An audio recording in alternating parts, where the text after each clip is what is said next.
Good morning, and welcome back to another installment of Menopausal Mornings. Diana Johnson here, your guide to all things menopausal. Video number 2 in our series is befittingly on the subject of constipation. Now, the menopausal woman has not cornered the market on constipation. Truly anyone of any age or social group can develop this uncomfortable issue. But for the girls in my group, constipation can come as a complete surprise. A gal whose constitution has been the same for years can suddenly be caught off guard by this unsettling development.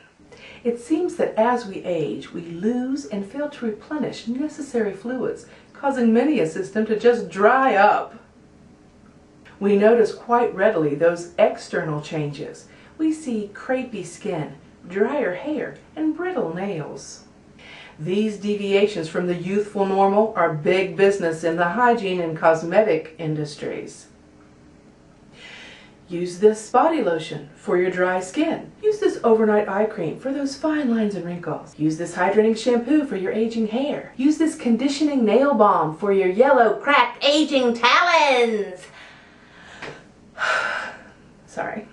Yes, indeed, much money can be made on our insecurities over growing older girls. But that's for another video. What is lacking out there is a public face for constipation. Mostly because it would look like this.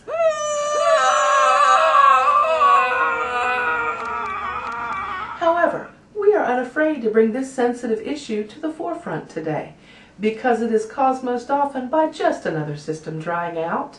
The large intestine, where solid waste is formed, is also responsible for water balance. It takes in excess water to make the stool soft and lubricate the poop chute. These are the normal functions of the colon. But in menopause, when the whole body is as dry as the Bonneville salt flats, there is no excess water for the colon to work with, making the stool itself hard and dry and leaving little to lube the tube. If you're like most women, you probably experience the period diarrhea during most of your reproductive years, either struggling with the premenstrual variety, signaling the onset of your period, or the shits that lasted all 7 days, aggravating the piss out of you and making hygiene a bloody mess.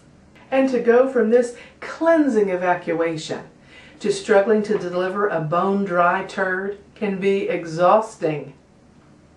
By the time you reach midlife, you probably have a bowel routine in place. Your day just goes better if you start with 2.5 cups of coffee, or 1.5 cups of coffee and a secret cigarette, or a bran muffin and your Jack on the Rocks.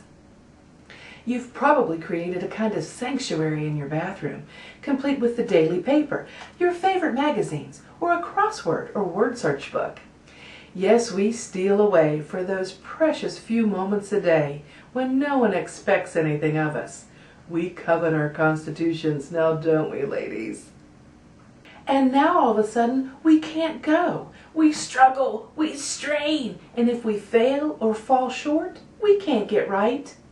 Missing that opportunity to purge our digestive systems in our daily routine can create a virtual shitstorm for the rest of the day.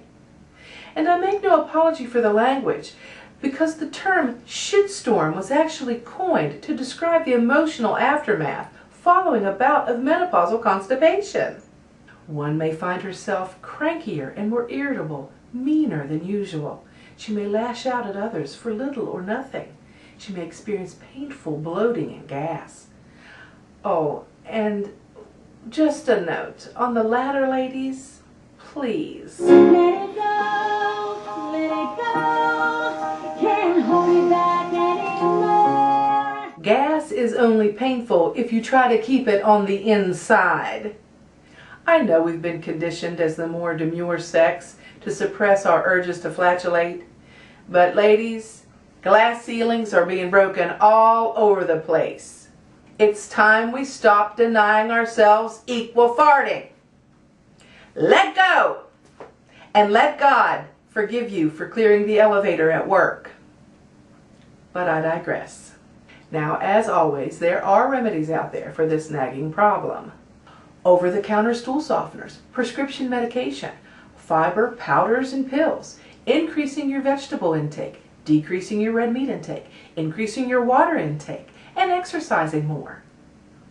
I don't subscribe to any one particular remedy, and I leave the decision to you and your healthcare professional to choose what's right for your intestinal freedom. This film is simply to offer understanding support and solidarity for your suffering. We all agree that constipation sucks, and so does menopause. So I hope you go about your day with compassion in your heart, peace in your mind, and until next Monday, peace, love, and menopause.